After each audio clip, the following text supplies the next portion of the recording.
স্বাস্থ্য ভাই স্বাদ কিরম?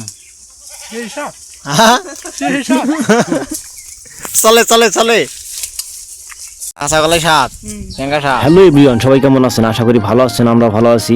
আজকে আমরা যাচ্ছি মাছ ধরতে, এবং কোথায় যাচ্ছি, কিভাবে যাচ্ছি, সব কিছু দেখাবো এই ভিডিওতে। আপনারা সাথে থাকুন। আসলে আমাদের এলাকায় প্রচণ্ড গরম, আর সেজন্য মূলত এখন আমাদের গোসলের সময়, তাই আমি আমার ছোটো ভাইদেরকে নিয়ে যাচ্ছি মাছ ধরার জন্য। আমি বেশ কিছুদিন আগে এই জায়গার থেকে কিছু মাছ মেরেছিলাম, তাই সেজন্য আজকে আবারও এখানে এসেছি মাছ মারার জন্য। জানি না আজকে মাছ পাবো কিনা, তবে চেষ্টা করব মাছ মারার জন্য। তবে আমাদের মেন উদ্দেশ্য হচ্ছে গোসল করা, আর সেজন্যই মূলত আজকে মাছ মারার সিদ্ধান্ত নিই আমরা।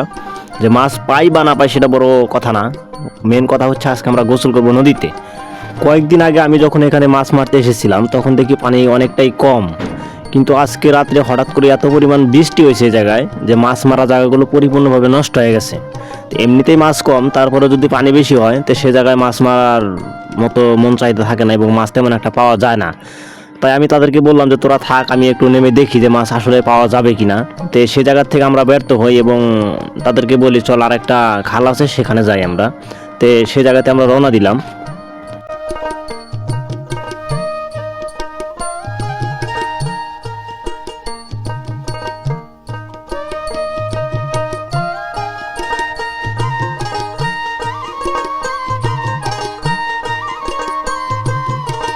তো এই জায়গায় আসার পর তারা কেউ আর নামতে চাচ্ছিল না, সবাই ভাবছিল যে আসলে মাছ পাওয়াই যাবে না।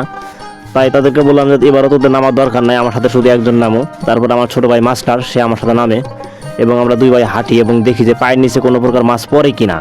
যদি পায়ের নিচে মাছ পড়ে তাহলে আমরা সবাই জায়গায় নামবো এবং হাঁটাবো এবং মাছ মারবো। তা আমরা অনেকক্ষণ হাঁটাহাঁটি করলাম, কিন্তু কোনোভাবেই পায়ের নিচে মাছ পড়ছিল না। আমি আগে বলেছিলাম যে রাতে এত পরিমাণ বৃষ্টি হয়েছে এই জায়গায় যে মাছ মারার জায়গাগুলো পরিপূর্ণভাবে নষ্ট হয়ে গেছে। তো অবশেষে এখানে আমরা ব্যর্থ হই। আমি আর মাস্টার খাল থেকে উঠে আসার আগেই হঠাৎ করে দেখি যে আমাদের পুরনো ভিটায় কিছু কলা গাছ ছিল। সেই কলার গাছে একটা কলার ছড়ি ছিল, সেটা আবার পেকে গেছিল, কিন্তু বাদুর খাওয়ার পর সেটা হঠাৎ করে মনিরের চোখে পড়ে।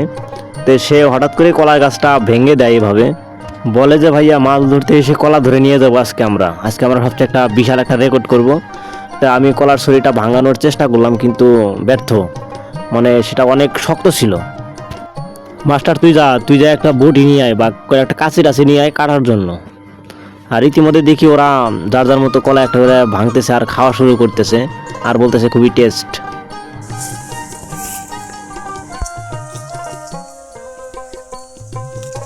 স্বাস্থ্য ভাই স্বাদ কিরম?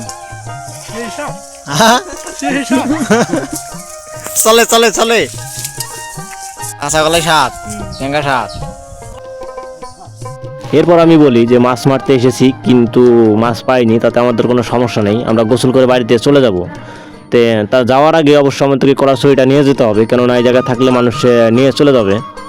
তো একজন ভদ্র মহিলা ঘাস তুলে আসতেছিল, আমরা তার কাছ থেকে কাঁচিটা নেই এবং কলার ছড়িটা কাটার পর এটা আমরা বাড়িতে নিয়ে যাব এবং আমরা সিদ্ধ করে তারপরে খাবো। তা আমাদের কলার ছড়ি কাটা শেষ, আমরা এখন কাঁচিটা ফেরত দেব, এবং সেই সাথে আমরা কলার ছড়িটা নিয়ে আমরা বাড়ি চলে যাব। আর এটা অবশ্যই সিদ্ধ করে খাবো আমরা, যেহেতু অনেকটা কাঁচা আছে, এখনও সম্পূর্ণ পরিপূর্ণভাবে পাকেনি। তার মধ্যে হচ্ছে বিচা কলা, আমার এলাকার ভাষায় বিচা কলা বলে। তো এটা এমনিতে খেলে আগা কষা হয়ে যাবো, ঠিক আছে, যার কারণে আমরা সিদ্ধ করে খাবো, সমস্যা নাই। তো আজকের মতো আমাদের ভিডিও এই পর্যন্তই। জানি না ভিডিওটা আপনাদের ভালো লাগবে কিনা, তবে ভালো লাগলে অবশ্যই একটা লাইক করবেন এবং শেয়ার করবেন। আর আপনারা যদি আমার চ্যানেলে নতুন হয়ে থাকেন তাহলে অবশ্যই চ্যানেলটি সাবস্ক্রাইব করবেন এবং সাথেই থাকবেন। সবাইকে অসংখ্য ধন্যবাদ।